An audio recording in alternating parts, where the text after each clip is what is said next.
All right, we've hit 4:30 and we do have quorum, so I'm going to call the meeting to order. Are there any disclosures of pecuniary interest? There being none, we will proceed to the first scheduled item, which is a staff delegation. Staff just handed out, as I understand it, an updated version of the slides, which I won't make any comment on the lateness of that, but go ahead and proceed. I'll just let my phone ring and speak for me.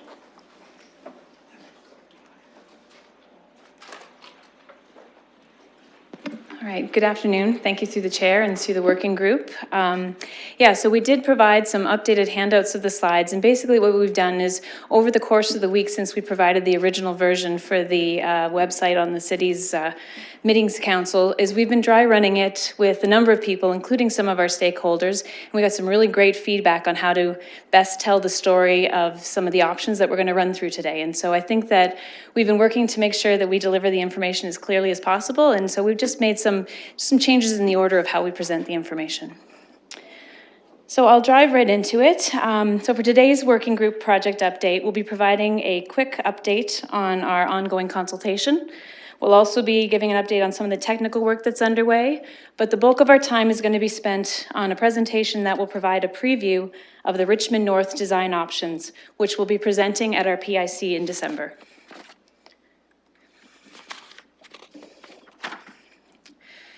So we have a number of public engagement options coming up. The first is our public stops and streetscapes workshop, which is happening on November 15th at the second floor of the Central Library.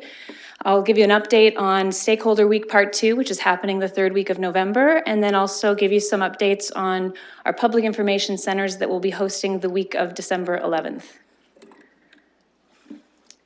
So our public workshop for Stops and Streetscapes, again, it's on November 15th. It's scheduled from 4 to 8 p.m., but it's more of a drop-in format, so it certainly isn't going to take 4 hours to come out. We think it'll be about 20 minutes to make your way through the room. We'll be offering a series of booths that allow people to engage and provide feedback on things such as accessibility, safety, heritage, features of stops, as well as some streetscape elements. And so we're thinking it's going to be a fun event to be able to get Londoners out and start talking about what our stops might look like and get excited about our BRT system. There's just some example photos of the kind of information we'll be talking about. Some look at stops from other municipalities, as well as elements of streetscape design. I also mentioned our Stakeholder Week Part 2. So our last meeting of this group on October 12th, we had just finished Stakeholder Week Part 1, where we'd brought together those key stakeholder groups that we identified through our consultation plan to give them an update on the project and let them know what was coming next. And then this is us coming back to them. And so what we're going to be doing is kind of updating them on the progress since we last met with those stakeholders. We're going to talk about what we heard last time and then bring forward for them a review of the design options that we'll be presenting at the PIC in December. And the goal is to have almost a PIC light with our stakeholders, to have us dry run the information with them, make sure we're covering off the information we need to share with the public and that it's clear and concise. So we're looking forward for their input in our options before we take them out to the public at large. And then our public information centers. So you'll see promotions for these centers or these sessions coming out soon. We're planning to have 5 meetings over the course of the week of December 11th. The goal is to have 5 meetings in different locations around the city to give Londoners as much opportunity as possible to come out and see us. And at those PICs, we'll be presenting our alternative design concepts along the BRT corridors. We'll be presenting some of the assessment and analysis of impacts and benefits that we've been working on to help the public give us their feedback and comments on what's important to them and to help us in evaluating those options to come up with the preferred design. I'd like to point out that this isn't our last PIC. There's another formal PIC that's included in the process as part of the review of the draft environmental project report. And also we've heard from the public that they'd like to have another opportunity to see some of the concepts before we move forward with bringing the draft environmental project report forward to council. So we're looking to potentially add an additional PIC in the spring. So that we'll be bringing back our draft EPR ahead of bringing it to council. And then there'll be the formal PIC 6, which we were planning for, which will be more like June. There'll also be multiple other opportunities to engage through some of the tactics of our communication strategy. So as for a technical update, again, we've been busy working since the last time we saw you. We've got a lot on the go. We've been working and are well on our way in developing the different conceptual design options that we'll be presenting at the Public Information Center in December. We're working on our traffic analysis and the micro simulation, that enhanced modeling that we're doing for the Richmond North area. We're building that model right now, and we'll have that information for December.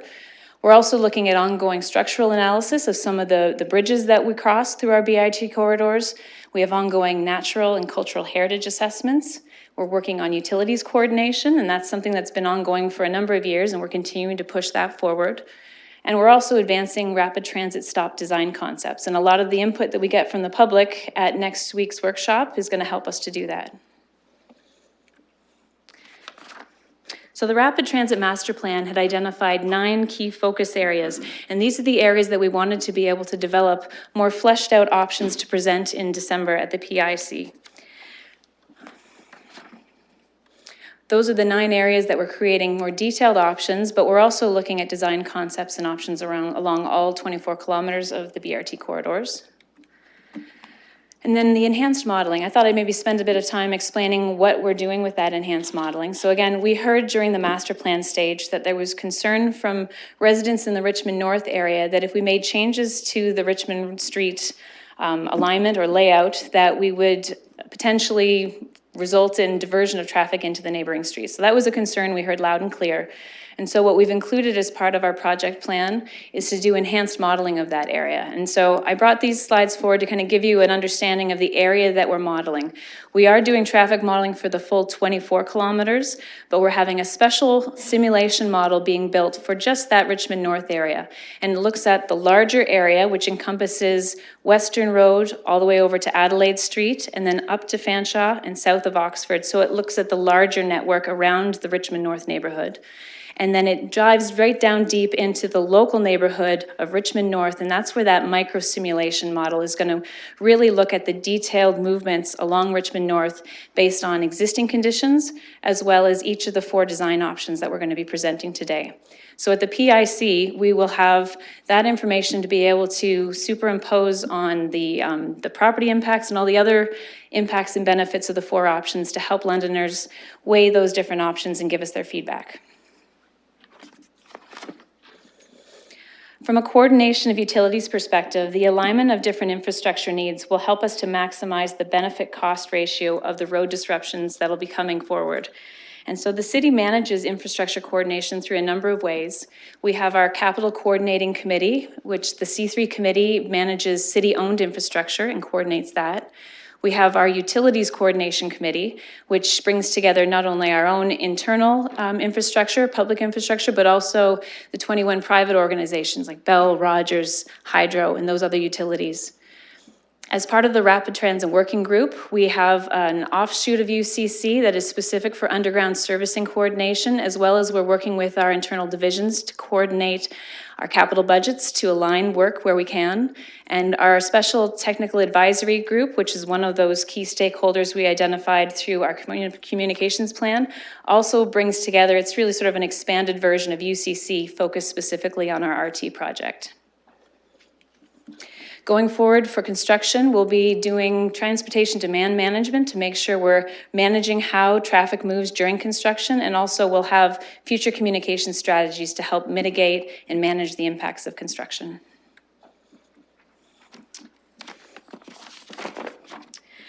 So here's the main part of what we're here to talk about today. As I mentioned, our December Public Information Center will be presenting a variety of options along our BRT corridors. Richmond North is just one example to give an idea of the kind of information that we'll be presenting in December. So in particular, the options that we prepared for Richmond Street North, Richmond north of Oxford, provide an opportunity to just showcase some of the various BRT configurations that are being considered. Also, we know that the public is keenly interested in seeing what this section of our bus rapid transit system might look like. So today's presentation, again, it gives us an opportunity to dry run some of the information we'll be presenting for this corridor at our December session. and hopefully help us to make our information as clear as possible. So we have a few quick slides to define and highlight the focus area that we're going to share with you today. So it extends along Richmond Street from Oxford north to University Drive. This is a prominent section of the North BRT corridor, which connects downtown with destinations such as hospitals, Western and the university colleges, the Discovery Park, as well as the Masonville shopping area. This section of Richmond Street offers a range of uses that is predominantly residential, with some small-scale commercial, as well as St. Joseph's Healthcare Campus and supporting medical businesses. There are several constraints to have regard for along the Richmond corridor. So property constraints is one, and generally north of Huron, which is where Richmond Street jogs slightly and the road allowance width reduces. We also have to have regard for street trees, natural and cultural built heritage, grading issues along the corridor, existing driveways, parking, and is also above ground utilities. So what we're doing is we're trying to work to incorporate rapid transit into the Richmond corridor in a way that balances the impacts to residents by developing and evaluating various design options to find that best fit. Now, before diving into our design options, we thought the best place to start is by walking through existing conditions for Richmond Street and how does that street function today. So here we have a typical cross-section for Richmond North. You can see a 4-lane arterial with 2 lanes of mixed traffic in each direction. Richmond North has no right turn lanes, and the only left turn lanes are at Grosvenor Street and University Drive. There's sidewalks on both sides of the roadway, mature street trees behind those sidewalks, and Richmond has no formally designated cycle areas along its length. So if we switch to an aerial view of Richmond North, we can see that consistent 4-lane cross-section along the length of the street, and we can also see that lack of turn lanes along the corridors. And that goes in a lot to how Richmond functions today. So to kind of delve into that a little bit further, we're going to take a closer look. I've zoomed into the Huron intersection. And so again, here we can see there's no left turn or right turn lanes at this intersection. And we also have 2 LTC bus stops. I think if you can see my mouse, let me do this. Does it come up? No. How about? There we go. We have 2 local bus stops just to the north of that intersection. And so while there are 2 through lanes in each direction, the capacity of these 2 mixed traffic lanes is highly vulnerable to the impacts of left turn and right turn movements, as well as local bus service. So right now, any left turns at intersections or mid-block accesses and driveways block movement of through traffic on that inside lane. Right turn movements also slow down traffic, especially when held up by pedestrian crossings. And then buses stopping in the curb lane without a bus bay also block through traffic on the curbside lane.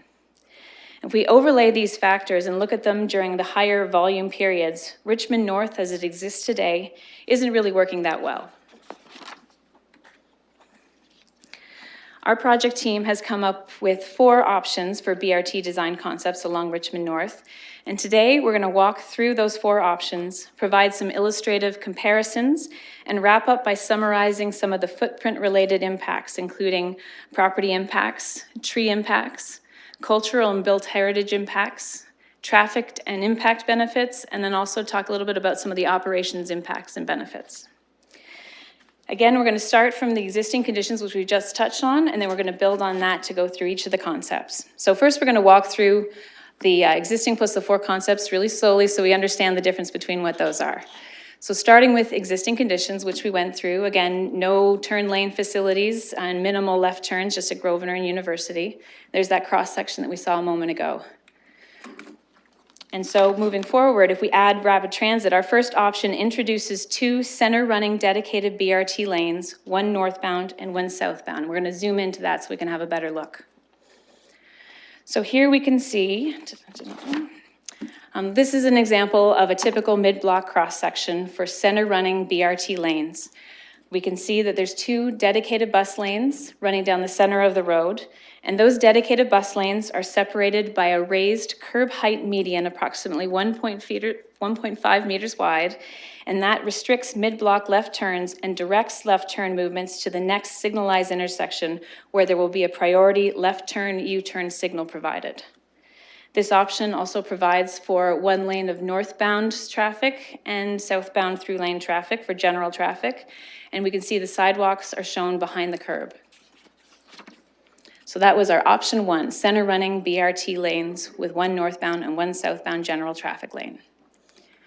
Our second option looks at adding BRT in the curbside lanes. So if we look at this, curbside BRT lanes, again, 1 northbound and 1 southbound general traffic lane.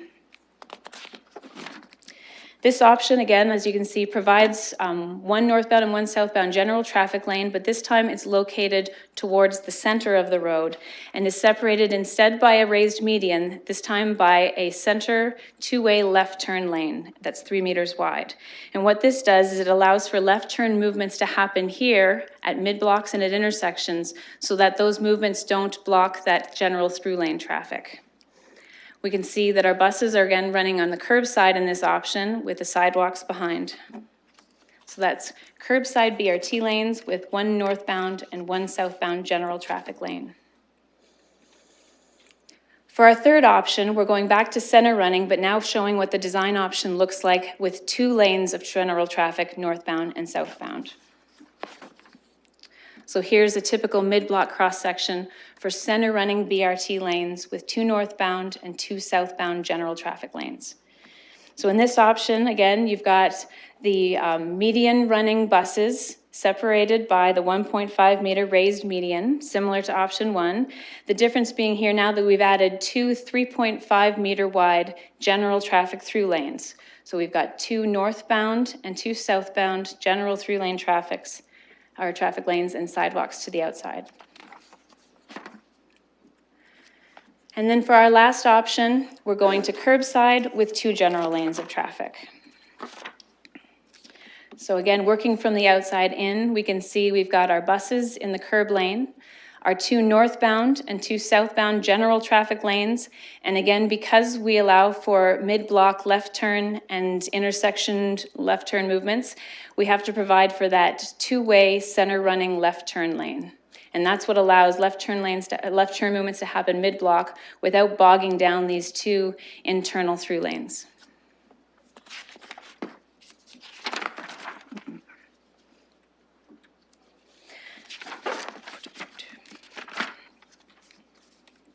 Oops, sorry. Okay, so those are our 4 options, and if we really wanted to boil it down, essentially what we have are 2 center running options, options 1 and 3, and 2 curbside running options. There's really 2 scenarios for how rapid transit works along Richmond North. It's the center running option and the curb running option, and we get to 4 options by then looking at 2 northbound left turn through lanes and 2 northbound southbound through lanes and 1 northbound through southbound, 1 northbound and southbound through lane.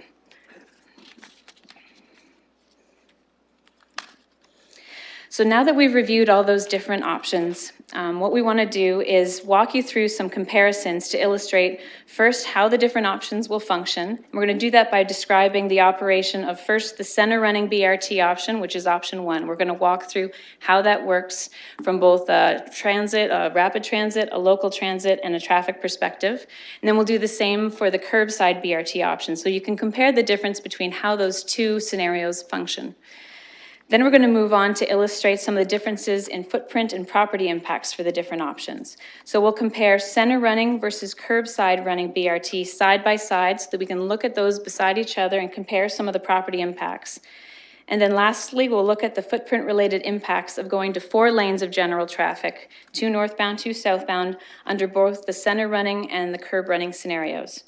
So this is going to be a lot of information, so what we've done is we've tried to go slowly through this and provide a lot of illustrative comparisons so that we can condense these 4 options down into some key understandings that we want people to be able to take home. So let's get started by walking through our option 1, which is the center running BRT lanes, 1 northbound and 1 southbound general traffic lane. So again, working our way through slowly, I just want to reiterate what the key elements of the cross-section are. We see the 2 center running bus dedicated lanes separated by the 1.5 meter curb height median. And our general through lane traffic's on the outside along the curbs with then sidewalks beyond that and then street trees beyond that. So to help describe how center running BRT will work, I'll describe the key features and then explain how rapid transit, local transit, and general traffic will function under this scenario. And to help us do that, we're going to zoom in on a sample segment between two signalized intersections. So here I'm going to pull up the section from Grosvenor to Cheapside, and that's, it also shows you, if we zoom in, gives you an example of an unsignalized side street. Cromwell is in the middle. So we have Grosvenor at this end, Cromwell is an unsignalized side street in the middle, and then we have Cheapside to the north. So first off, the key elements of a center running rapid transit. So now we're looking from an aerial perspective. We can see those two dedicated bus lanes running down the center of the road. And again, they are separated by a raised median. And that median will restrict unsignalized side streets like Cromwell and mid-block driveways to now be rights in, rights out. Without that raised median, motorists would inevitably try to use those center running dedicated lanes as shelter for left turn movements. Slide got lost. Sorry. And what that would result in is stopped vehicles that block the bus lanes, and then the reliability of our dedicated lanes is lost.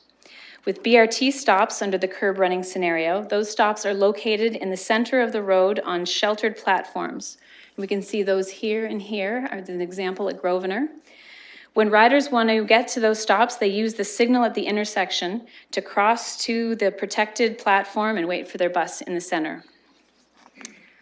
From a local service transit operation, under the center running scenario, local buses will travel in the curb lane. In locations where a stop is identified, the bus will pull into an extended right turn lane that will be long enough to act double duty as a bus bay as well as a right turn lane. So for example, if we were looking on the north side, if Cromwell were to be identified as a local bus stop, what would happen is we would, through our design, extend the length of that right turn lane so that the bus could pull in and be able to move out of the through lane so that it doesn't block that while it's picking up people for local service. Now moving on to general traffic operations.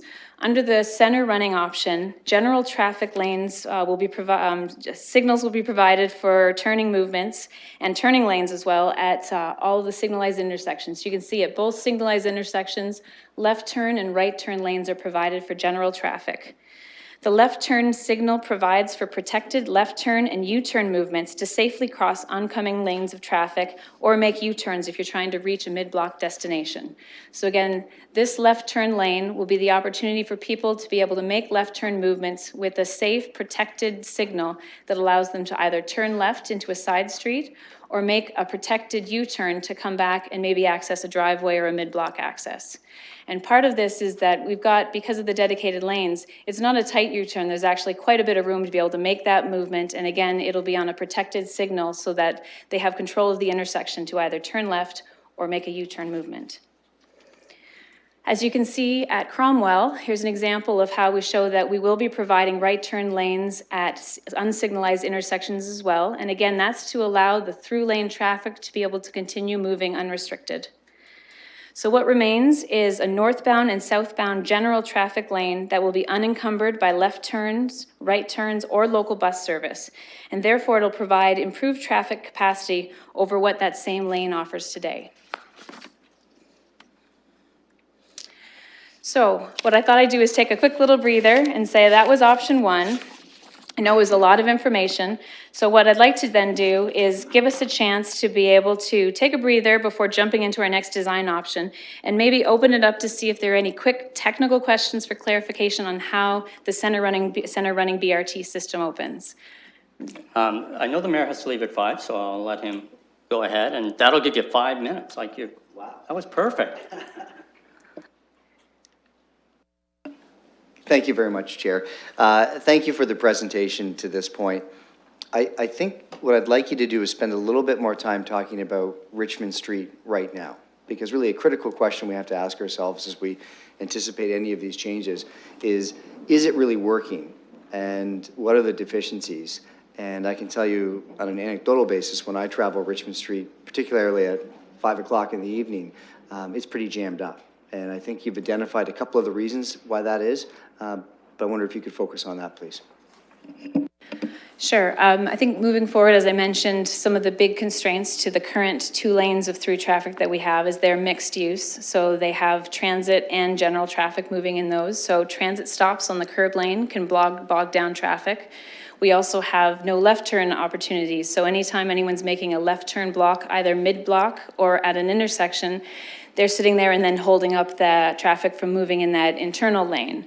We also have no right turn movements, which in some right turns, they can happen really quickly, but if there's a pedestrian crossing the street and that right turn movement has to wait for the pedestrian to pass, then again, we've stopped the movement of traffic in that lane. So I think it comes down to moving forward with options through, essentially all 4 of our options for rapid transit will be able to provide through lanes that will lose those encumbrances and allow for a higher capacity of free-flowing traffic. And just as a follow-up, Chair, could you also talk a little bit more about the modeling that you introduced at the beginning of the presentation and how you'll be taking the significant improvements that will be occurring at Western Road and Warncliffe, as well as Adelaide, and how those improvements coupled with changes along Richmond might address traffic congestion? Yes, through the chair, our larger area of the enhanced model will go out to Western Road and include Adelaide as well, and it'll model the circumstances where we've completed the parallel works that's planned on those arterials. So the works to fix the restriction on the Western Road at the rail crossing, as well as the grade separation for Adelaide. And so what that'll do is give people other choices that may change whether they choose to take Richmond as their way to get north and south from Fanshawe down to the Oxford Road. So we'll be able to model some of the decisions that people might make differently based on how the future configuration of the larger area is. And then it'll dive right in and look at what are the decision choices and how will the changes we're making to create those unencumbered lanes be able to move the traffic that will stay on Richmond.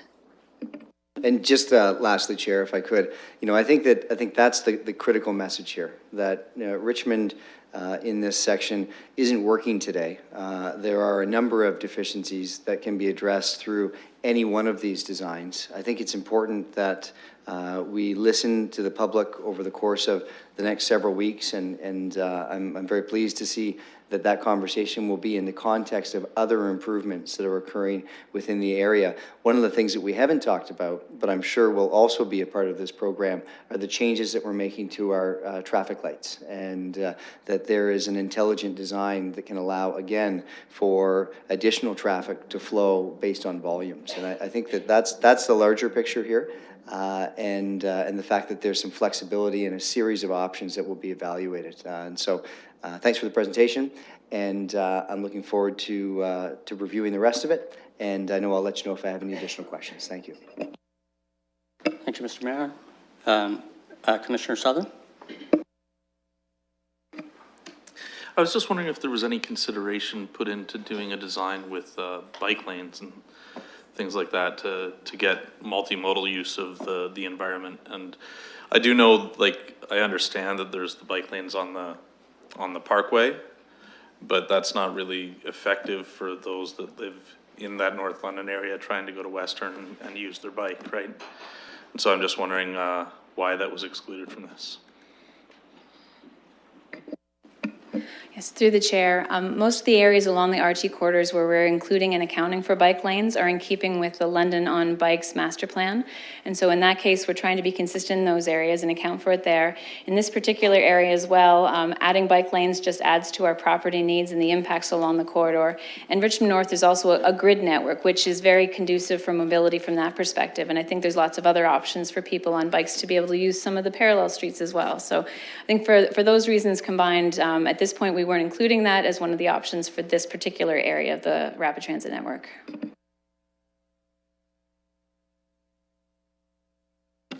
Thank you.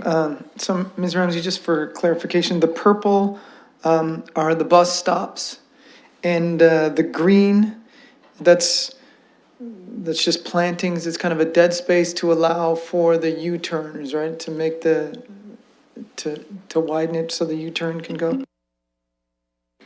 Through the chair, the purple is the stations, and then if you look at the Cheapside intersection, Because we have left turn facilities without a station on the opposite side, we do end up with a bit of a zone there where it's not a traffic lane.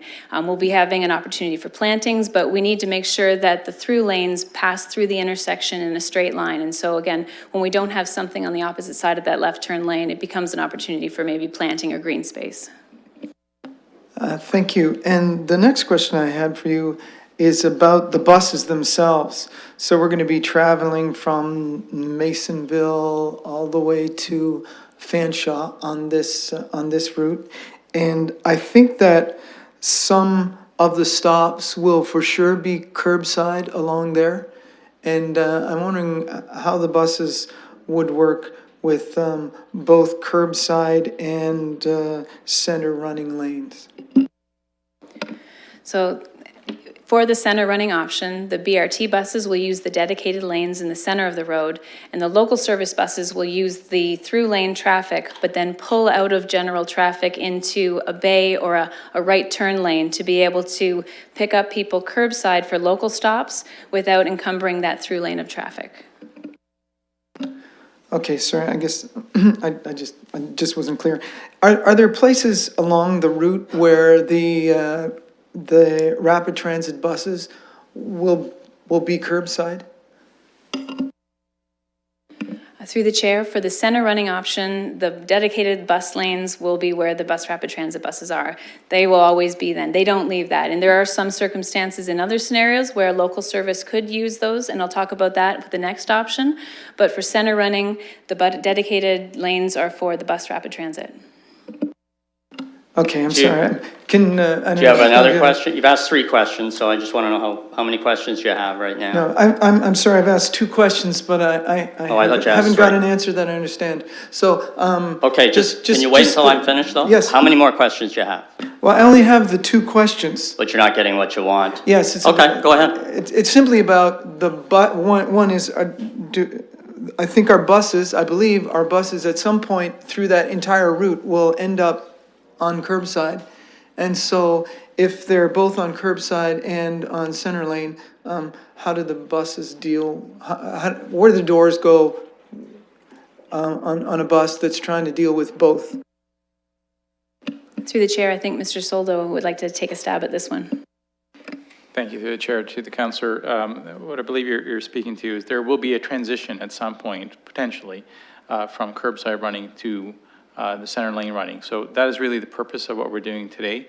We haven't determined which areas are curbside. We haven't determined which areas are center running.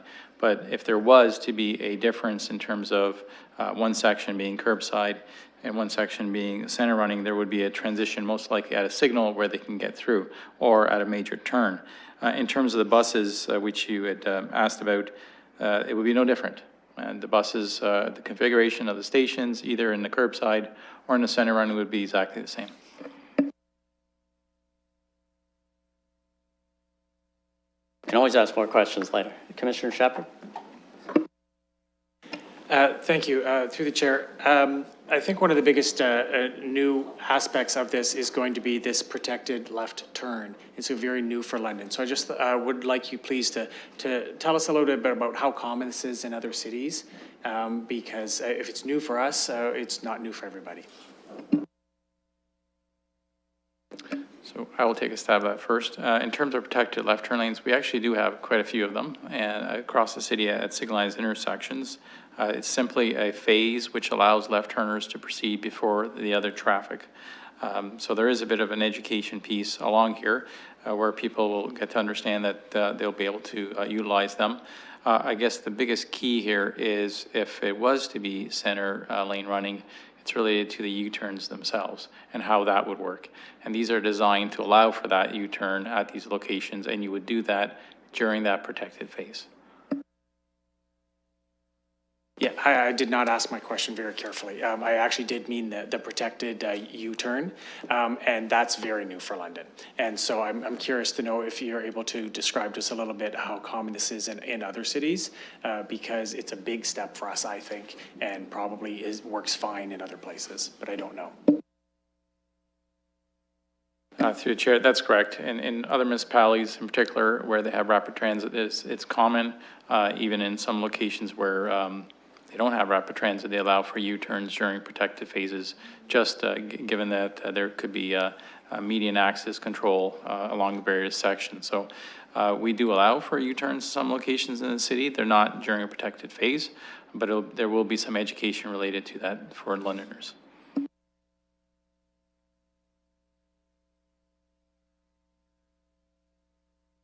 Thank you, Mr. Chair. I have two questions. May I ask them? Okay, my first question is with respect to the traffic. I drive along this section quite regularly, including last night, and I'm yet to see only one lane of cars. There's always two going in each direction. How do you think we will accommodate? Because from what I'm seeing here on this option, I see one lane of cars in both directions, plus the buses. So how are we going to be able to get all these cars that I see there in two lanes into one lane? Any idea?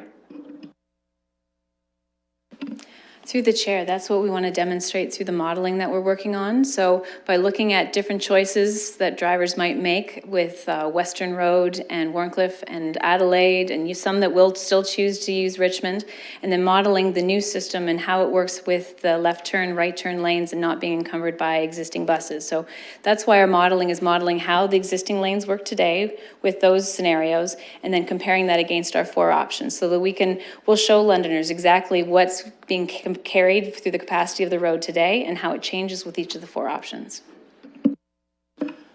So I don't quite get that, but I'll take it for granted that you are doing that study, because unless we expect half of those traffic to be jumping onto the buses, I think we're going to have a problem with this scenario. But I'm quite prepared to wait until we iron this out. But my other question is something that I heard over the past week. People are asking me with the same section to you, Mr. Chair, is with respect to the width of the cross section here. When people look at this, they're saying, geez, they're coming right up to the front of my house.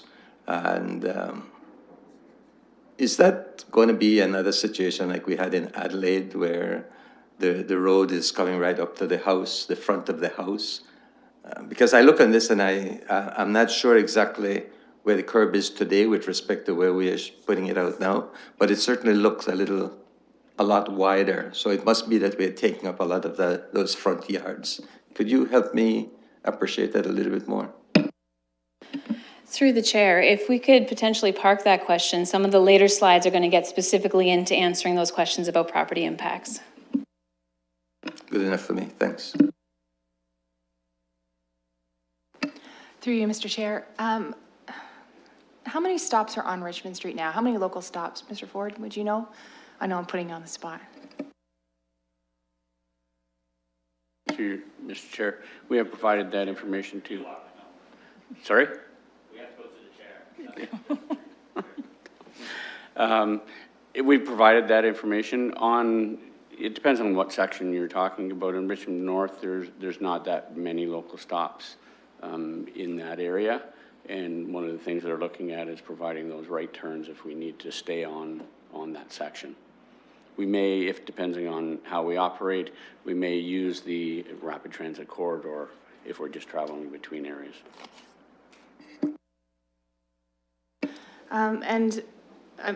Excuse me if you did clearly identify this because I didn't hear it. So any local stop on Richmond would have a bus bay?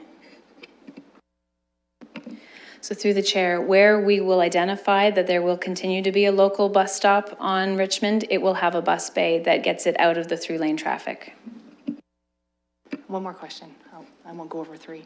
The width of the median is 1.5 meters on either side, like both sides of the road, or 1.5 in total?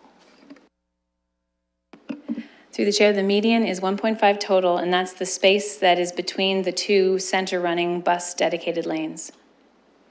So I'll use the diagram to show. So we've got our two bus dedicated lanes, the northbound and the southbound, and that strip in the middle is the 1.5 meter raised. It's basically a curb height median, about 1.5 meters wide. And again, it's to be able to prevent people from trying to cross over those dedicated lanes at midpoint blocks.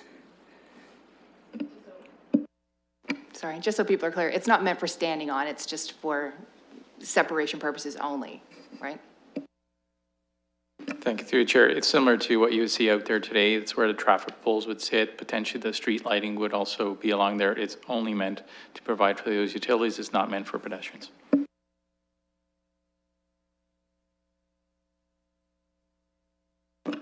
I may have missed this, but we're going to have the BRT lanes. Will there be standard bus lanes also, or will there be standard buses traveling, say, along the car lanes, the automotive lanes? So through the chair, the local service regular buses will be traveling for the center running option in the through lane along the curb. And when they make stops through that, they'll pull over into a bay so they're not encumbering that through lane. So they'll be traveling mixed with general traffic and pulling to the side when they need to pick someone up at a stop.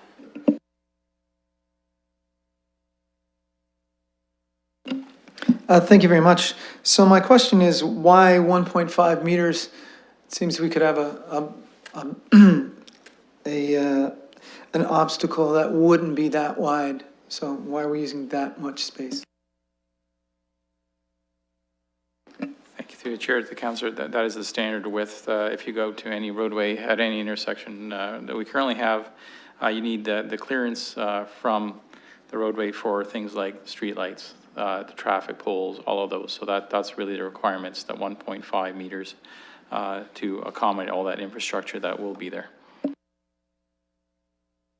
Okay, so we're not contemplating the concrete barriers at any point. Do you know what that means? They have got they're thinner than this, but much taller than that. Thank you, through the chair to the council. No, it's our standard island that we would have at an intersection. Thank you, and sorry for the confusion in my last questions. As I look at this, it seems like the passengers will always be getting off to the driver's right. So there's not, and I thought in some of our pictures, the station is between the two buses and people are getting off to the driver's left. Does that happen anywhere? No, through the chair, its typical form is that the people on board and off board to the right of the bus driver.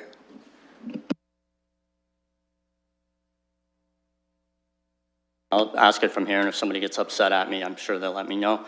This arises out of something Mr. Soldo said, and he talked about different sections looking different. So we've all heard about the area on Richmond Street south of Oxford and the narrowness of it. Is it conceivable that we could have 6 lanes on the area north of Richmond Street, but have a different configuration south of Oxford? In other words, you'd have 6 lanes moving down to 4 lanes in sort of a funnel into the railway tracks, because it seems to me, and maybe I'm wrong, that these things have to match up. In other words, the lane configuration north of Oxford, if this is going to work, has to match up to the lane configuration south of Oxford on Richmond.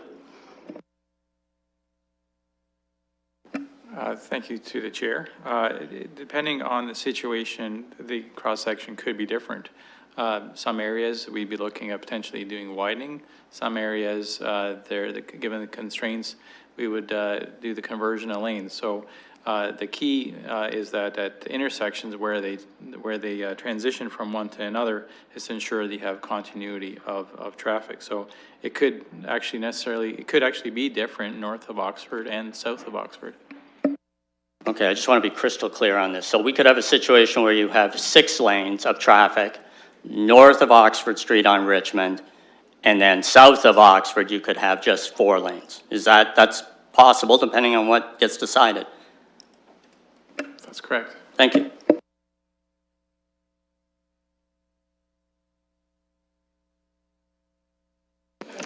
All right, so that was summing up our center running option.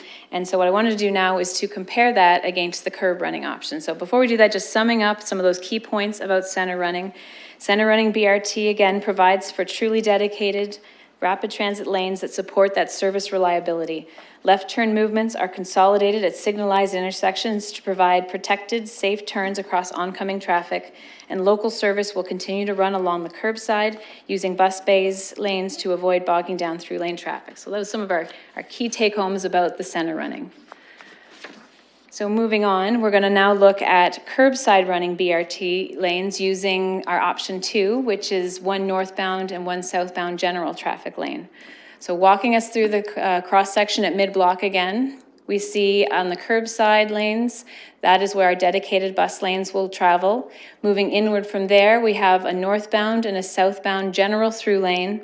And then, as I mentioned earlier, because this option allows for mid-block and intersection left turns, there is a consistent two-way left turn lane that runs down the center of the road that supports those movements without bogging down the two through lanes of traffic. So again, we're going to go to aerial view, and I'll walk us through, similar to before, the rapid transit operations under this scenario, local transit operations, and then how general traffic will move. And we're going to zoom in on our same sample block, Grosvenor to Cheapside. So we'll get in there. So again, if I wanted to walk through some of the key elements of curbside running. Sorry, just 1 second. Pages are off. Here we go. So walking through those key elements of curbside running, the dedicated bus lanes in aerial view, you can see those are along the curbside of the roadway, and that they pick up BRT riders at stops that are now located in the boulevard section of the road. Northbound and southbound stations are seen on opposite side of the roads now, as opposed to our center running where they were in that protected center area. And then riders will use the signal at the intersection to cross the full road width now when making return trips. So in the morning, you may get on the bus at this BRT stop. On your way home, you get off, and then you use the signal to be able to cross to the other side. So a little bit different than center running, where you use the signal now to go halfway to get to that middle point where the bus picks you up in the center of the road. Oops. From a local service perspective, in this scenario, the local buses will be able to use the curbside BRT dedicated lanes. So they will be traveling in the same lanes, local buses and the BRT buses. With the one convention that local buses can only stop within the BRT lane at an RT station. There doesn't preclude the fact that there might be other local stops between those points, but if a bus were to stop at a local point, it can't stop in the BRT lane. It would pull out of that lane and into, again, a lay-by bus bay that allows it to not block the movement of the RT buses. For general traffic operations, again, the curbside option is providing the two-way center turn lane, as I mentioned. So you can see that down here, and it runs the full length of the roadway. And so that allows for people to be able to make a mid-block left turn, say into a driveway or a business, or you can also use it to approach the intersection and make your left turn movement to a side street. Right turn lanes will also be provided at all signalized intersections, so we can see that at Cheapside and at Grosvenor, but also at the side street locations as well. In option 2, it also provides for that through lane of general traffic, again, unencumbered now with this design by any left turns, because those can happen within this center running lane, or by right turns. Those have been provided at all intersections, and as well, buses won't be implementing that because they'll be using the BRT lanes and then pulling off from those lanes to be able to pick up people on the curbside. From a road operations perspective, there's some challenges with this versus the center running. When you have the curbside running, obviously when we push snow, we push it to the outside. So that's something that we have to be able to provide enhanced service for, to be able to maintain the reliability of those curb lane lanes. On our center running option, it actually is a more efficient way of being able to do snow maintenance, because when we first start off, our first line of defense for snow is to do the salting and sanding, and that would happen on the center running lane, in that center running, and actually naturally run down to the curb lane, actually providing enhanced service for the full road. So from a winter maintenance perspective, the curb running is actually a little more efficient than the center running option. So again, I've been through curbside running now. I wanted to give us another little breather. So I'm willing to take any questions of clarification around curbside if you want to compare how that was to the center running. And we'll maybe just take a breather before we move on with some of our comparisons about property impacts. So I'll hand it back to the chair. Thank you, through the chair. I'm basing this just on a quick visual assessment of how those two things were laid out. But it appears to me at first glance that the curbside might be a less efficient use of the amount of land we have. Is that accurate, or is there a significant difference, please? Through the chair, I'll do some side-by-side comparisons in some of the coming slides, but in a nutshell, when you have the curb running, you're adding now a consistent 3-meter wide center lane. So what that does is it makes the midpoint section consistently a little bit bigger for curb running than it does for center running, where it has just the 1.5-meter median that goes along the center. So consistently, it is a little bit wider, but in some of our future slides, we'll talk about the impacts at the intersection of center running versus curb running. And so it varies depending on what you're looking at. Thank you. That's very, very helpful to me. Could you also explain a little bit, please, about the impacts of placing stations on the edge as opposed to the middle? Because visually, at least, it looks like an extra impact, and I'm not sure that it is. Yes, through the chair. So we would be accounting for that space within the road allowance to be able to allow for a platform to be running curbside. And so whether it's in the center or it's at the on the curbside, you still takes up that same amount of width space in the overall cross section. It's just located in a different spot.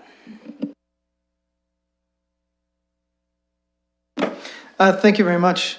So it would seem that for the people who live in this area, this would be much easier for them to get in and out of their driveway. They can turn left and they could kind of pull into they could back into the bus lane when people aren't, when there's no buses coming. However, it looks like in one instance there's a platform in front of a driveway, and will that happen? And how do we deal with that? Through the chair, I don't believe that is a driveway. I think at Grosvenor, that's the hospital there. So there isn't a driveway. We would be looking at where we place all of our stations so that we're not cutting off existing driveways from that perspective. Okay, thank you. And the other question I would like probably has to do with the traffic lights, but just for some clarification.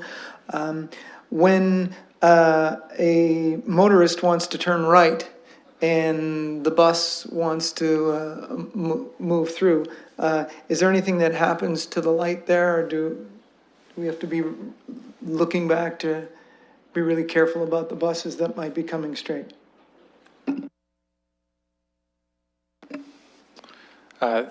Through the chair to the councillor, any motorist that is traveling along the through lane, they would have to get into the right turn lane, crossing the rapid transit lane.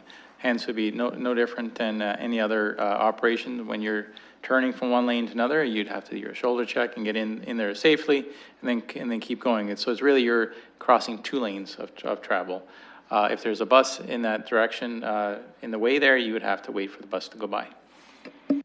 Okay, thank you. And I actually that looked like green to me. I didn't see it as a lane with it, but I see the turn lane there now. Thank you. Okay, Mr. Chair, one question. How many regular bus stops do we have in between each rapid transit stops? I guess what I'm asking is that we talk about where the bus has to stop and they pull into the curb.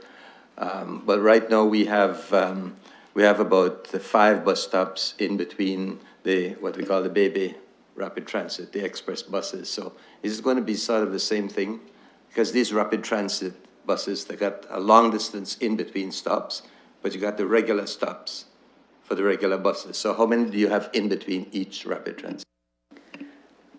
I'm sorry, I'll maybe start and then pass over to John. So through the chair, part of what we're doing is looking forward to integrate the local service with the rapid transit service. So the stops that are there today aren't necessarily going to be the stops of the future, and that's still what we're going to do to integrate how that works through so that there will be local stops in between, but not necessarily where they are today. And I'll maybe pass it over to Mr. Ford. The only thing I would add to that, it depends on the section that you're talking about in terms of how many stops we think we need to be local in the rapid transit area. So it really depends on the section. A supplement, Mr. Chair. But there will be more regular bus stops than rapid transit stops, right? Through Mr. Chair, yes. The rapid transit stations are going to be, let's say, 700, 750 meters apart. The local services will be much shorter distance.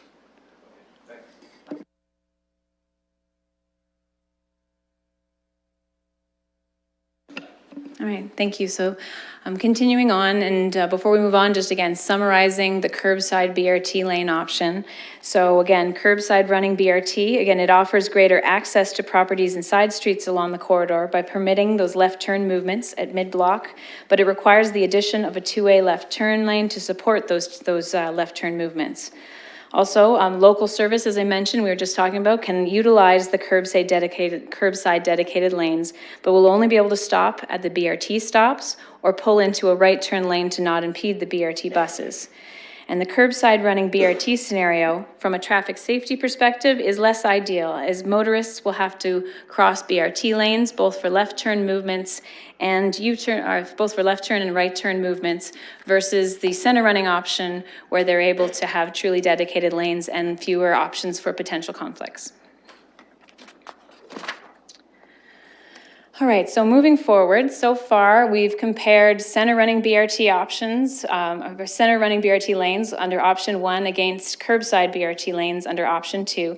So next we're going to move into how property impacts might compare. And we're going to do that first by comparing side by side the center running option that we just looked at and the curbside option. So we're going to actually right beside each other put options 1 and 2 together. So here they are in cross-section. And so what I've wanted to do this time was start to talk about some of that, that differences in property impacts. There was some questions about, well, where is the existing curb now? And so we've tried to demonstrate that on these cross-sections. I've marked in the dashed line where the existing curb line sits under Richmond Street today. And so on the top, we have option 1, which is the center running BRT lane. So again, there's our 2 dedicated bus lanes in the center, separated by the median, and then the through lane traffic north and southbound running along the curb. And so you can see, because of that 1.5 meter median in the center, we've pushed the curb line out a little bit to accommodate that. If we flip down to the south side, or the bottom of the slide, where we have our curbside running option, now the buses are in the curbside lanes, our northbound and southbound through lanes are inside from there, and we now have a 3 meter wide two-way center running turn lane. And again, so if there's our existing curb lines, we're moving out from that slightly to be able to widen the road to accommodate that center left turn lane. So here are the 2 options again, side by side in aerial view. And so again, this time we're going to zoom back in, but I want to focus now around the area of the Huron intersection, which is where Richmond has a bit of a jog in the road, and again, where the road allowance changes to reduce in width, which creates greater property constraints. So here we are, we're going to side by side compare the area around the intersection with Huron. And so at mid-block, option 2, you can see that curbside generally has a larger, at mid-block, so there you go. At mid-block, you can see that the curbside running option, as I mentioned earlier, has generally a thicker alignment because of that 3 meter center wide turn lane. Whereas on the center running, you can see that the mid-block section actually pinches in a little bit tighter, because all we have through that section is that 1.5 meter raised median. However, if we compare the two options at the signalized intersection, you can see that option 1, the center running option, is generally wider at intersections than the curbside. And the reason for that is due to the offset left turn lanes. So when we have the center running, the turn lanes are on the outside of the bus lanes, offset, which means that we end up with that sort of landscaped dead space on the opposite because we need our through lanes to be able to travel straight through the intersection. We can avoid that with the curbside option. So down here, you can see that because those left turn lanes are already aligned in that center two-way lane, we don't have that additional property impact at intersections. So I guess the real take home and the difference between center running and curb running from a land needs perspective is to look at mid-block, where center running is generally thinner because it can pinch in a little bit tighter versus curb running, which has that center running left turn lane. But then at the intersections where you have signals, the center running is actually wider because of the way the left turn lanes are offset.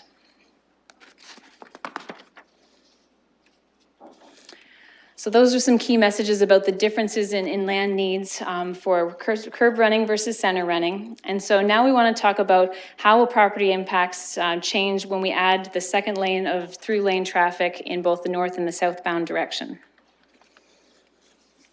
Mind if I just ask, we've been going for an hour now. How long do you think your presentation is going to be? I know there's been questions, but I just want to be able to give the committee an idea. We're actually it's going to funnel down now. Our big part was getting through the real key functions at the beginning. I think we're another 10 minutes, 15 minutes. Thank you. Without questions.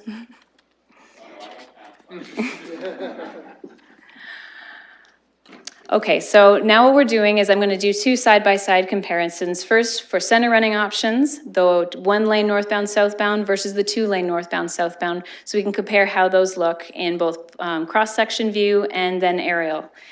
And so here we can see in the two cross-sections, the real difference between these two, both from a cross-section of functionality perspective, is really the addition of a 3.5 meter northbound and southbound lane. So we're adding additional 7 meters, 3.5 on either side. So again, look at the top, when we have one northbound, you can see there's an offset on the curb, but it's considerably larger when we have to add in that, that second lane of through lane in the north and the southbound directions. Again, here it is on the curbside option. So you can see really nothing has changed about the two options other than adding that additional 3.5 meter wide through lane in each of the two directions. So if we were to look at that same comparison, center running both options side by side in an aerial view, let's go back to our Huron intersection. And when we're comparing center running options 1 and 3 side by side, we can see how providing that second general traffic through lane significantly increases our property impacts. And going back to what I had said when we compared curb running versus center running, at the signalized intersections, that's where we have the larger impact because of the offset left turn lanes. So if we take our one northbound lane, as you can see, it's already pretty tight when we have one northbound and southbound through lane. If we add those second lanes, we're starting to have significantly more impact. Also, if you look at the mid-block section, you can see the existing road allowance is back here, but that doesn't mean we necessarily want to use up all that space. We can go down to the 4-lane option here, but you can see we're starting to get pretty close to the front of those houses in certain areas, and we need to weigh that. Is that something that is really worth the added capacity of those 2 lanes north and south? That's a big part of what we want to do at the PIC in December, is to place these options side by side and let the public see the impacts, the benefits, and give us their feedback on what's important to them. So let's do the same comparison for curbside options, looking at our 2-lane version of general traffic versus 4 lanes of general traffic. Again, zooming in. And so here you can see that more consistent footprint that happens with the curb lane. And again, that's because of the alignment of the left turn lanes. We're a little bit thicker in the midsection, but then when we come through the signalized intersections, we don't pop out quite as much because of those misaligned left turn lanes. What we end up getting is a more consistent cross-section through. But again, when you add those second lanes of northbound traffic, you obviously are getting wider and you are getting closer to the fronts of existing residential homes along the street. So there we go. We've kind of finished off all of our side-by-side comparisons. And I think what we wanted to do now is, because that was a lot of information, we put things side by side. We tried to, deliver some take-home messages. We thought we'd sum that up in some of those 5 key areas I mentioned at the beginning. So summarizing on each of those 5 areas, some of the differences and maybe key take-homes. From a property impacts perspective, as I mentioned, the least impact would be actually option number 2, which is the curbside, 1 northbound, 1 southbound general traffic lane. And that's because of the way that it doesn't pop out at the intersections. Is maybe a little bit thicker at the midsection of options. And then if you look at the greatest impact would be option 3, because we have the center running, so larger intersections, and then we're also adding that second lane of traffic. So in terms of just boiling it down from least to greatest impact from a property perspective, that's where that falls. On a tree impact and also cultural and built heritage impacts, obviously when we move to options 3 and 4 with the second through lane in each direction, we are going to have greater impacts on both trees and cultural and built heritage. So that's something to point out. And we'll be having some additional information on those impacts and actually quantifying tree impacts, cultural and natural heritage impacts beside each of the different alternatives at our PIC. I didn't want to get into that level of detail tonight. From a traffic impacts and benefits, we have a safer left turn movements and better reliability for our RT dedicated lanes under the center running options, options 1 and 3. However, for the curb running lanes, we have greater mid-block accessibility, maybe not as ideal from a traffic safety perspective. And so again, what we'll be bringing forward at the PIC in December is the evaluation of each of those 4 options to show how traffic will move and respond to each of those designs. And we'll also have existing conditions to compare against. From an operations perspective, winter maintenance, as I mentioned, the center running options are actually the most efficient from a snow maintenance perspective, because as we maintain that center running lane, the salting that we do moves its way down through the road to the curb lane and actually is going to provide enhanced service for the entire road. Whereas when you have the curb running, if we're working really hard to maintain that BRT lane to keep it clear and free, we're basically having to maintain the whole road because we naturally push the snow out to the edges. And so we have a little bit more work ahead of us when we're trying to maintain a curb running BRT lane from a winter maintenance perspective than from a center running lane. Some of the other things that we're going to provide at PIC in terms of information from an operations perspective is how we're going to deal with waste removal, how, again, more information on transit operations, and we'll flush out in detail so people can understand how the winter maintenance will work as well. So as I mentioned, at our PIC in December, we'll be displaying all 4 design options so that Londoners can provide their feedback on what factors are important to them when evaluating the different options. And we'll summarize the results of our various assessments for each of those evaluation factors that I mentioned and provide visual simulations for the enhanced traffic modeling to help people really understand how the impacts of traffic will be impacted by each of those 4 options. So today's presentation, what we were really trying to do was provide a preview of some of the information for Richmond North, as well as just sort of understanding the type of information that we'll be presenting at RP in December. What we really want to do is encourage everyone to come out to one of our 5 sessions so they can learn about some of the other focus areas, they can learn about some of the citywide benefits that our London Bus Rapid Transit System will provide, and they'll be able to give us their feedback on what's important to them. And so with that, I'll hand it back to the chair and happily take questions. Thank you, Mr. Chair. Just 2 quickies. With respect to the public information sessions, you said they'll be at multiple locations. When are you going to know those locations? Oh, sorry. Through the chair, we've actually finalized 4 of the 5 locations at this point, and so we'll be having promotional information coming out starting next week about the locations and times for each of those. So our goal is to have essentially a meeting in the north, the south, the east, the west, and the central area of the part of the city, and we'll be tailoring some of the key focus areas that we're going to be highlighting at those different sessions based on where we are, but also provide an option for people to be able to look at all the options. So we're mapping out what those PICs will look like to be able to make it very clear and not overwhelming for people, because again, it is a lot of information. We want them to understand it and be able to provide their input. My other question is to do with noise factor. Has there been any noise simulation done along Richmond Street with respect to the residents? Through the chair, as part of our project management plan, we are currently also working on noise assessment, air quality, and I believe vibration as well.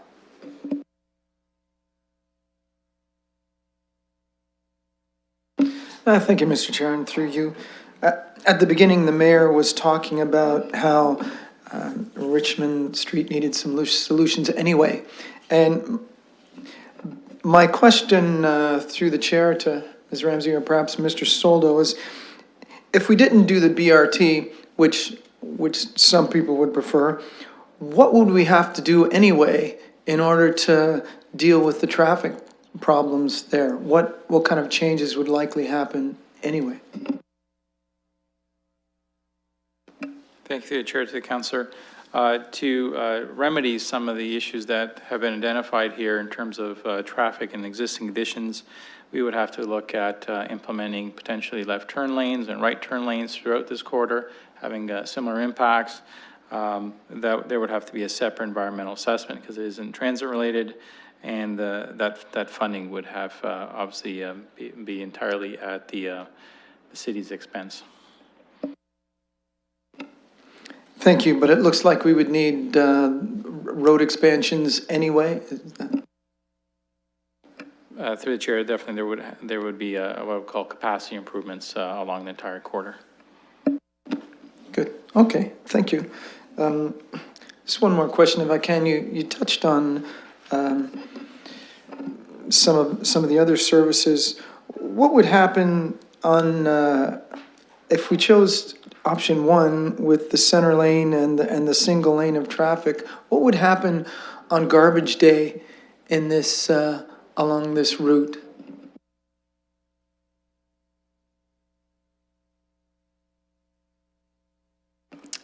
Through the chair, we've had meetings with our garbage collections group, and they've talked about different options that they would look at for collection along these routes. And it changes again based on curb running versus center running.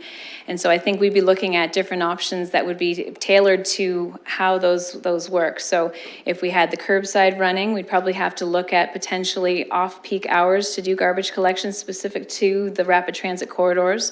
If we did center running, and there's a little bit less impact, but again, we want to try to avoid the peaks. So we're looking at different options, such as maybe taking rapid transit off of the zone system, so it has its own dedicated collection along the corridors, which allows it to be able to work outside of typical hours. Maybe look at off-peak hours, maybe as nighttime collection is used in these areas. And so, again, there's also the fact that because we have the curbside and dedicated lanes, we can have those traffic, like if we do it in off-peak times, the garbage collection vehicles can also move out of the way of the bus if they see it coming and then continue about their work. So there's multiple options that we could look at to provide that continued garbage collection and maybe think outside the box on how it's delivered. Thank you. And just the last question for clarification on your description about the snow removal. So would we be pushing snow into the median from the bus lanes? So using the center running option as an example, one of the city's first lines of defense when it starts to get cold and we have a little bit of snow is to first send out the sanders. And they have a small plow on the front that allows it to move some of the snow to make the sanding and salting more effective. And so if we had a center running option, because the center and the way our roads grade down to the curb lane, that work that would be happening to clear those dedicated lanes would salt them, it would plow them, and then it would actually have a trickle-down effect that would benefit the entire corridor during those early points when it's just starting to snow or just starting to get icy. One of the issues around curb running, though, is because we push the snow towards the curb, then we'd have to look at different ways. We either have to really enhance our service along those corridors because we got to plow down and then clear those rapid transit lanes to keep them clear and maintain our reliability. Or the other thing is that our reliability goes down during a snow event when we have curb running. So again, there's pros and cons for all of our options, and winter maintenance is one of them where depending on which option we choose, it has an impact.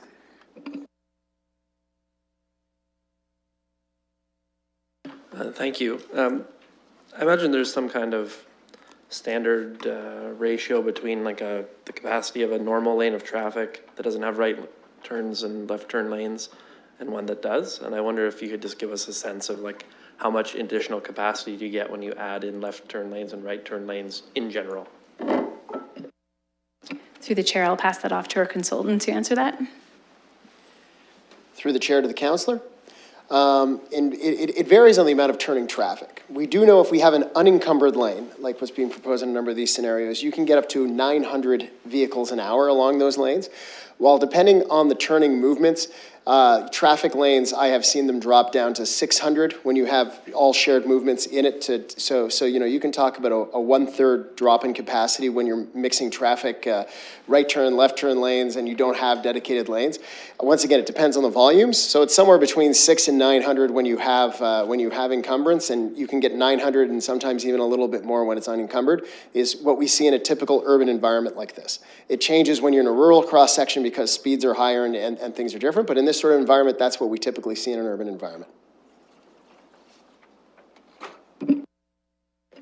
Okay, that's helpful. In terms of how we go out to the public and talk about these things, are we planning to talk to people about like vehicles per hour, or are we wanting to talk about like how fast traffic will be moving? Because you know, I know traffic engineers think about vehicles per hour. Drivers don't think about that. Mostly people care about their vehicle and how fast it's moving. So I wonder if we can talk about both. I know they're not exactly the same thing. And one is sort of the maximum capacity of the road. The other one is what the average speed is like under these kind of conditions. But I do think that that is relevant and something that people are interested in. And I just wonder how we're planning to talk about it when we talk about the differences between the different options.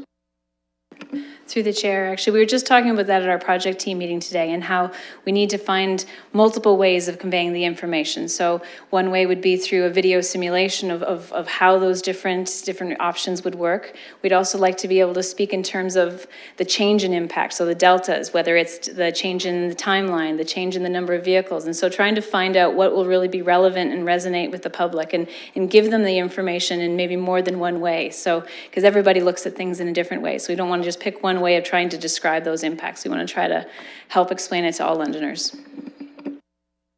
Okay, I'm glad to hear that, because certainly when we talk about having the curb running, where you could have potentially right turns and left turns coming across and impeding the buses, you know, the buses are on a fixed sort of frequency of 12 per hour and sometimes a little bit less. And being in dedicated lanes, they'll have a certain speed, and being in curb running lanes where they get blocked every once in a while, they'll have a lower speed. Like we know that that's going to happen. The frequency won't be changing, so the capacity won't be changing, but the speed will be. And so I'm glad we're thinking about that. In terms of adding in the extra lanes, so in those options where you have the additional lanes added, what kind of we're looking at always in plan view, but what kind of grading impacts are there at the edges of Richmond? And I wonder if you could give me a sense of, if you add an extra lane, how much lower is the road going once you add an extra lane? Like, I imagine it's not that much, but it's going to be some substantial amount. As part of this level of our EA, we are looking at that at a high level, and it changes throughout the corridor. So obviously, as we move the curb outwards, if we have properties that are up at a higher rate, you have less space to be able to make that grade up to the fronts of their houses. And so again, looking at different options to be able to manage that and what are the impacts from a grading is definitely part of our detailed design, and we're looking at it at a high level as part of this EA. Yeah, just a quick follow-up. So through the chair, I guess what's the east-west grading on the roadway? That's really what I want to know, I guess.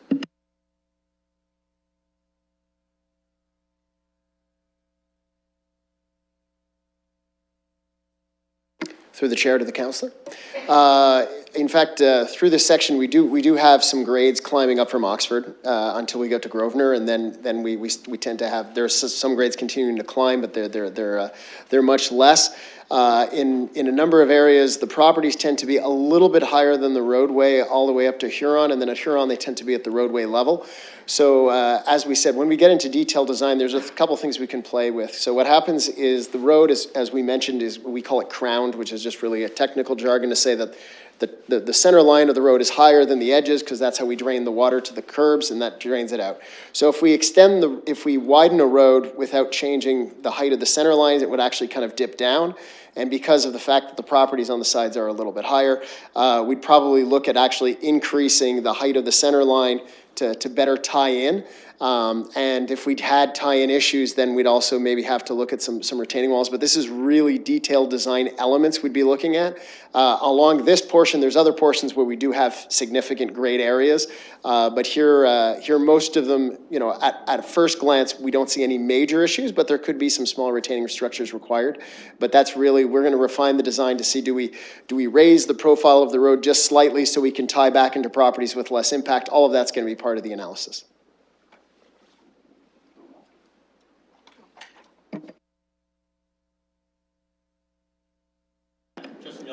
On the plus side, I waited to the end and didn't ask any questions earlier. In terms of the location of the utilities that are running along this corridor, do any of these options have different impacts in terms of having to relocate utilities?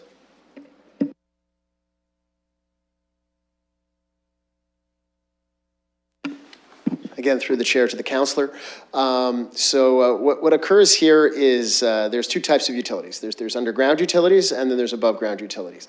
So as I said, our intention here is, as much as possible, if we do have to change grading, is to actually lift, so we're not impacting the subterranean utilities. That being said, all of these options, there'll be modifications to the drainage, because in fact where the catch basins are and everything needs to change. If we go for the further wider option, we're going to have to do more significant modifications, because we're that much further if you looked at those sections from where the drainage is. So there would be drainage. The big issue, of course, is the overhead utilities, which are the poles and the telephone and cable and hydro that is on those poles. And in fact, the wider we go, the more, you know, it becomes impossible really not to completely relocate a pole line. For the narrower options, there will be some relocations, and we have to really see trading off. Do we push more to one side or the other versus the poles, where that's once we've selected an option, that will be an optimization that will occur. But as I said, along a lot of these portions, we will be relocating pole lines of hydro poles. We're going to try to minimize it, but the reality is these sort of projects do result in significant overhead utility relocations.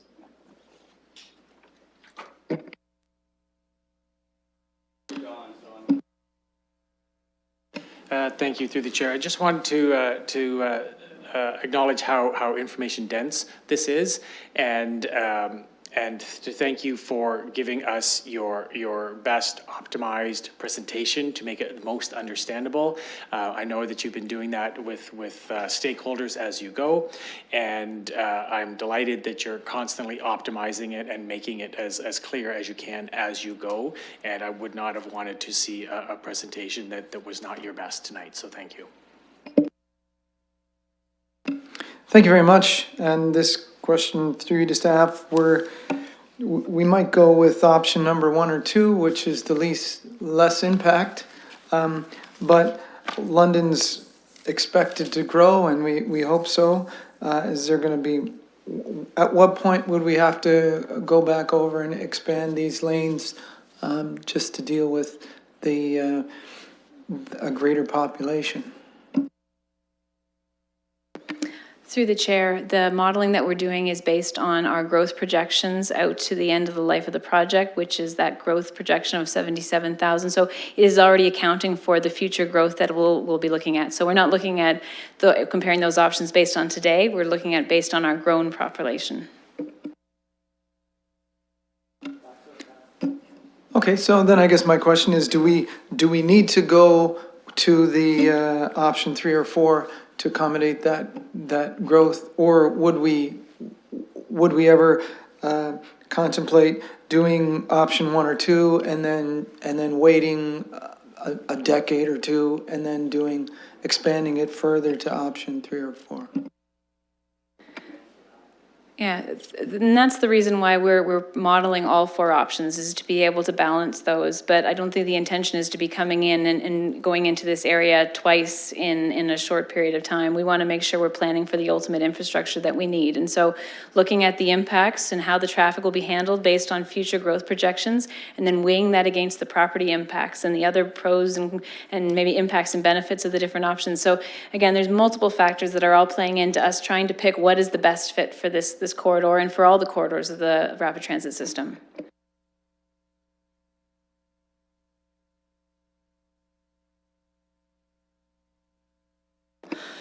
This is a pretty simple question. You may not be able to answer it. Can you do options 3 and 4? And by that, I mean going to 6 lanes south of Oxford Street on Richmond. Do you know that yet, or have you tested it out?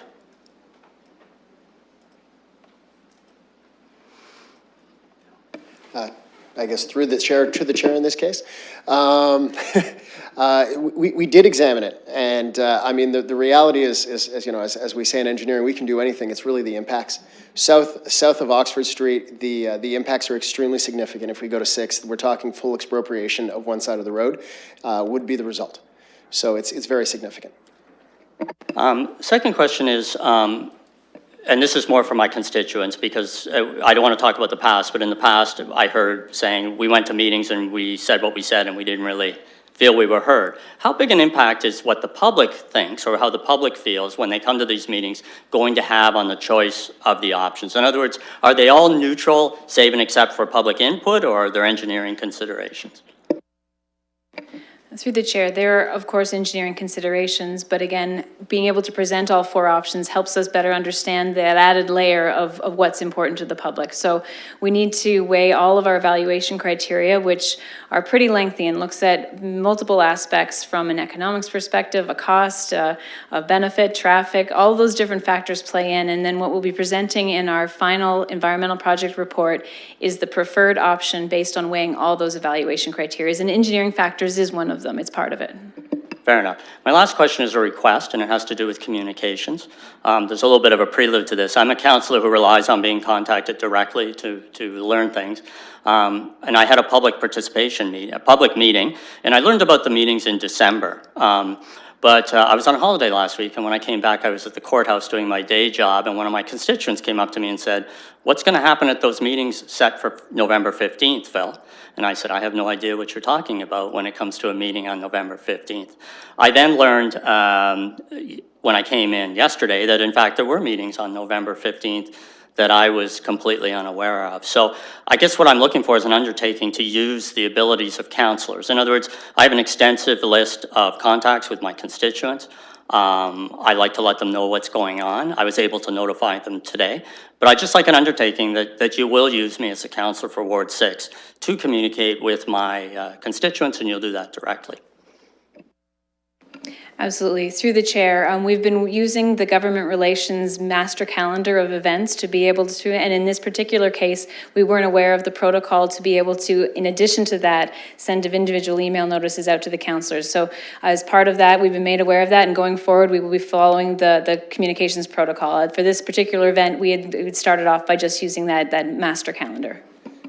And just one last point on that. I was looking at the emails that were going out to my constituents today in reply to questions. They were not mentioning the November 15th meeting at all. They were saying, if you want to have input, please come out to the December meetings. But this November 15th meeting, just people don't seem to be getting notified about it. And even as late as today, your emails are still not mentioning that meeting. We'll make sure that we make a point on adding on all of our email responses. We do have our email blasts that have been going out through our subscribers to let them know about it. We have social media and also some paid social media advertising to try to let Londoners that beyond just those that subscribe to our different social media accounts to be aware of it. Thank you very much. That's all I could ask for. Any other questions or comments? All right. Somebody prepared to move the report? Councillor Usher, second. This is moving seat. Chair Ruth, I haven't missed a name yet, but we've got a couple of minutes left. All in favor? Thank you very much for your presentation. Very, very helpful. Thank you. Are there any, there's one consent item, which is the 7th report. Someone prepared to move and second that. Councillor Helmer, seconded by Councillor Usher. All in favor? There's no items for discussion, no deferred matters. The next meeting, it wasn't put on there, is December 6th, 2017. And all I need now is someone, motion for adjournment. Chair Ruth, seconded by Councillor Helmer. All in favor? We're adjourned.